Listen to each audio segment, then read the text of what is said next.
tous, me revoici après quelques semaines d'absence sur YouTube. Donc j'étais présente sur Instagram, mais c'est vrai que voilà, vous avez peut-être vu via Instagram que j'ai accouché il y a quelques semaines déjà, donc avec un peu d'avance.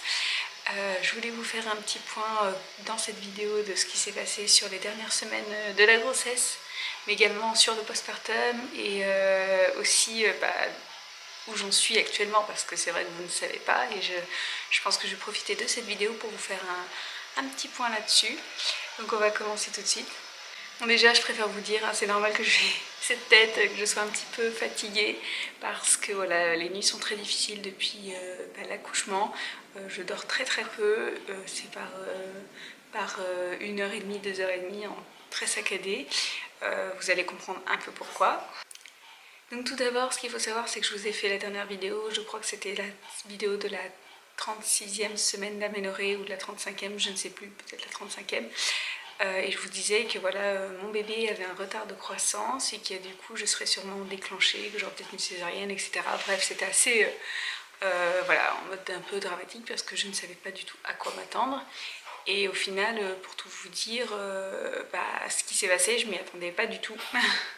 Donc en fait, ce qui s'est passé, c'est que j'avais un suivi à domicile, donc une hospitalisation à domicile, comme on appelle ça, avec une sage-femme qui venait, enfin une sage-femme, c'était plusieurs sages-femmes qui se relayaient pour venir m'ausculter, enfin surveiller le cœur de bébé, mes contractions, etc.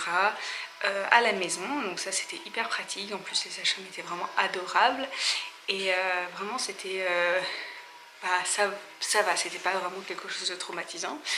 Et ensuite, j'ai eu un rendez-vous, donc le jeudi 20 décembre, pour une échographie. Donc il faut savoir quand même que j'avais beaucoup de contractions. Pendant toute ma grossesse, j'ai eu des contractions, mais sur les derniers jours, j'en avais quand même des assez douloureuses et assez rapprochées. Donc le jeudi, j'ai rendez-vous pour mon échographie de contrôle qui devait plus ou moins déterminer du coup s'il y aurait un déclenchement et surtout si bébé avait pris du poids.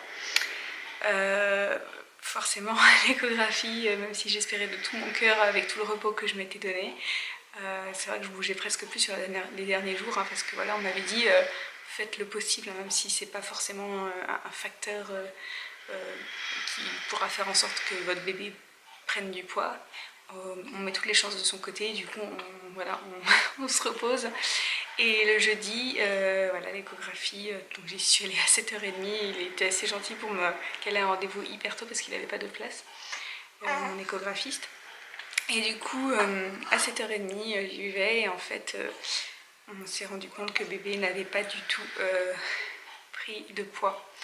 Donc il était estimé, et donc je dis il hein, pour le bébé, mais c'est une petite fille hein, que vous voyez avec moi. J'ai pas beaucoup de temps pour filmer, ma carte mémoire vient de lâcher, enfin, donc j'ai dû en changer. Je ne sais plus exactement où j'en étais, pardon. Je crois que je disais que mon échographiste donc, avait estimé le poids à 1,790 kg, donc pour 36 presque, donc j'étais à 35 plus quelques jours, semaine d'aménorrhée. Et en fait, c'était assez mauvais comme estimation vraiment, donc ça voulait dire que bébé n'avait quasi pas pris de poids.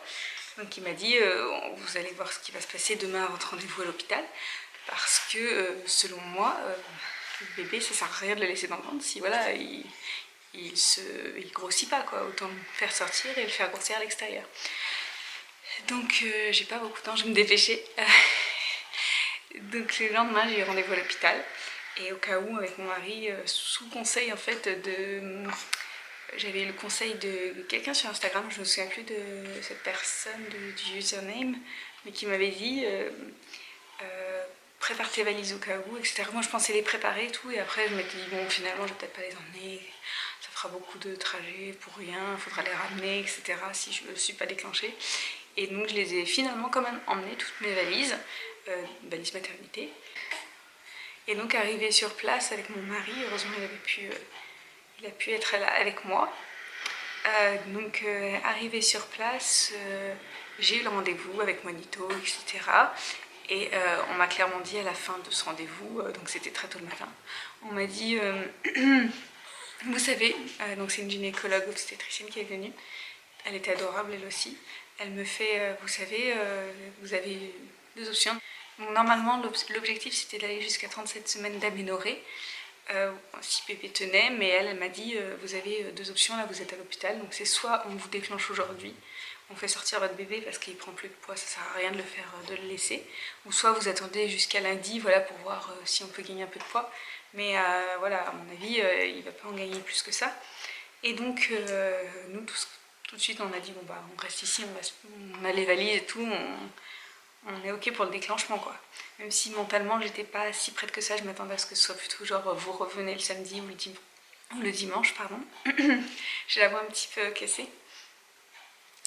Et donc on dit allez hop on est partant. Donc là ça a été très très vite à partir du moment où on a dit oui.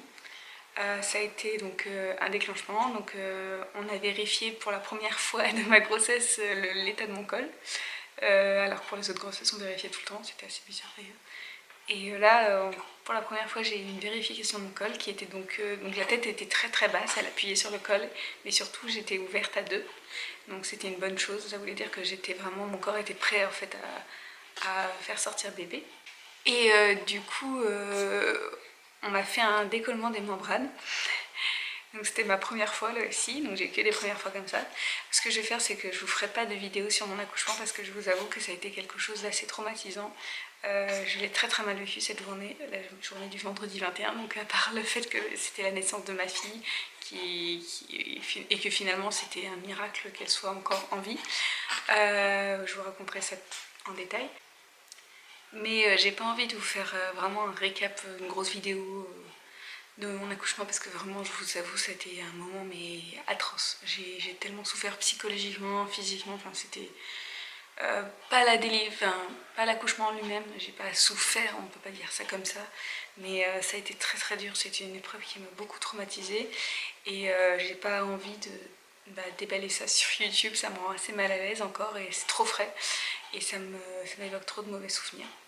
Donc voilà, peut-être qu'un jour je ferai la vidéo, mais là je me sens pas du tout prête. Bon, c'est un genre de bouquet final, on va dire, hein, pour finir avec toutes les grossesses que j'ai pu avoir.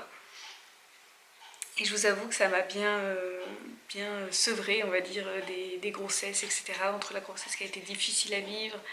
Bon, je sais qu'il y en a qui vivent pire, hein, je vais pas me plaindre non plus, mais ce que je veux dire, c'est que pour moi, c'était vraiment trop. Donc je me suis dit c'est bon, c'est notre dernier bébé et voilà, c'est très très bien comme ça, je sens que notre famille est complète. Donc voilà, j'étais partie pour un déclenchement et voilà. Et après la suite, je pense que je vais vous la raconter dans une autre vidéo parce que j'ai pas du tout le temps de tout vous raconter. Je pensais que j'aurais le temps, mais en fait j'ai dû m'occuper de la fille entre temps et le problème de carte mémoire, etc. Donc voilà, ce qui va se passer, c'est que je vous dirai la suite à partir du déclenchement dans une prochaine vidéo. En tout cas, je suis ravie de vous retrouver, vous m'avez beaucoup manqué et ça me fait bizarre d'ailleurs de refilmer. Je vous remercie pour tous les commentaires de conseils, vous êtes tellement bienveillants envers moi, ça me fait tellement bien de vous lire parce qu'il y a des moments où j'étais vraiment mal et vous avez été tellement gentils avec vos petits messages adorables, vraiment plus que j'imaginais et voilà, donc je voulais vous remercier, je vous dis à très bientôt dans une prochaine vidéo, salut.